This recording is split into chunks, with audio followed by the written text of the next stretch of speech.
Good evening, and may God's blessing rest on all of us. Celebrate the Eucharist, the shrine of Jesus, the divine Word. Motivation is what I would like to talk about tonight. Motivation. Because in the Gospel, people were looking for Jesus. So they went into boats and went after his disciples.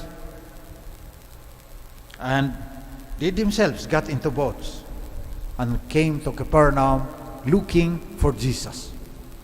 Everyone is looking for Jesus, but we have different motivation. The motivation of the people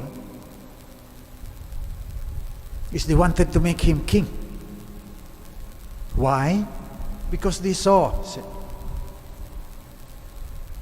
you are looking for me, not because you saw signs, but because you ate the loaves and were filled.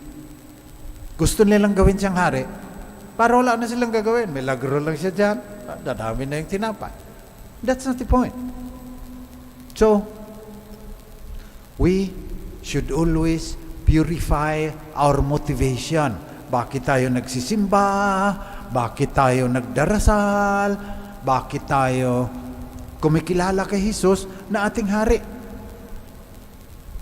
Purifying of motivation is very important for our spiritual life. Because sometimes, like the Jews looking for Jesus, they wanted an easy life. Not follow him. And Jesus said, do not work for food that perishes, but for the food that endures for eternal life, which the Son of Man will give you. So eternal life ang ating motivation.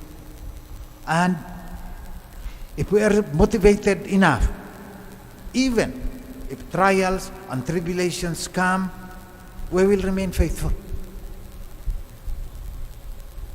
These people, when Jesus told them, who eats my flesh and drinks my blood will have life and will never die, they went away, most of them, because they were motivated only with the multiplication of the loaves. Gandang buhay mo. Lagi na lang nagmimilagro si Jesus, araw-araw, parang yung mana in the Old Testament, when they were in the desert, the Israelites were in the desert, nahuhulog na lang yung mana. Ganda ang buhay mo. Kailangan tayong magtrabaho para makakain yung mga mahal natin sa buhay. So yung iba na gustong madali ang buhay, so let us pray during this Eucharist that we can continually purify our motivation. The seminarians, 10 years to purify their motivation. Paaralin pa ng filosofiyan, maraming spiritual conferences yan, may spiritual directors pa yan, nagre-retreat yan, 10 taon. Para sigurado. Nakakalusot pa rin nga yung iba, nagbibigay ng kahihiyan sa simbahan. Pero, konti lang yan.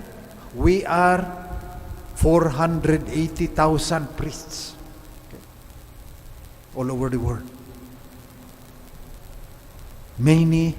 Most are faithful because they have been trained.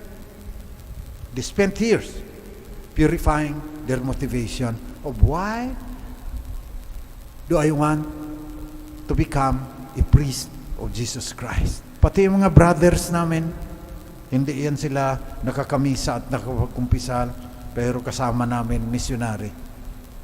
May vows din ng poverty, chastity, and obedience. Ang tagal din ng formation niya. Purification of motivation. Bakit ako nagdadasal sa Nazareno? Gusto ko lang ng milagro? Bakit ako nagpapakain sa mga batang nagugutom para suklian ng Diyos ng blessing? Okay lang siguro yun. Kasi marami naman tayong pangangailangan. But, do not work for the food that perishes, but for the food that endures for eternal life, which the Son of Man will give you. So, sabi ni St. Peter nung nag-alisan na yung mga tao na gusto lang ng milagro, will you also go away? Sabi ni Jesus. Sabi ni St. Peter, where can we go? You have words of eternal life. So there is very deep, deep need for us to conquer death. The Easter Christ, the risen Lord, conquered death. He is the Son of Man. Kaya lang may kabayaran. Who wants to be my disciple? Take up your cross daily and follow me. Cross, my cross. So kung mahina ang motivation mo, hindi ka magtatagal sa pagpapasan ng krus na yan.